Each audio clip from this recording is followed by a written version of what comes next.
Hey guys, welcome back to Creatively Crafted Life. My name is Melanie. Today we are tackling my animal bin, the embellishments and specifically. So I've got some loose bits, I've got some stickers, some wood veneer, very large wood veneer, a few more stickers, some pieces I was going to cut out, more stickers.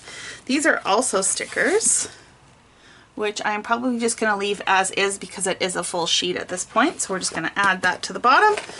This should not take me very long. I'm going to try and get as much of these onto page protectors, which is how I store my die cuts and stickers.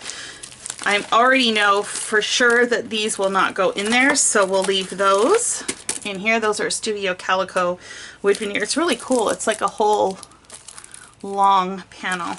So not much. Let me get started and I will show you how it all plays out.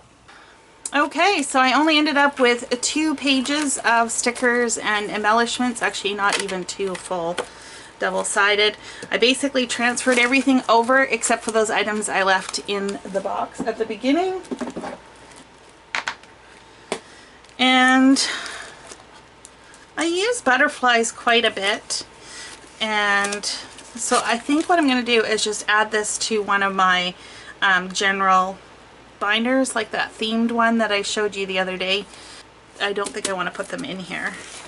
So that is what I'm going to do. I had a bunch of brads too that were left over.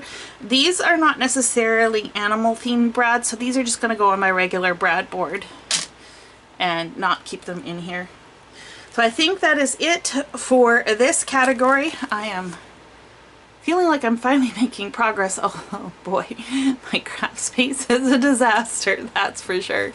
Anyways, thanks so much for joining me. I hope you're inspired to maybe tackle a little bit of something in your space. Let me know below what it is that you are going to tackle in the upcoming weeks. And until next time, happy organizing.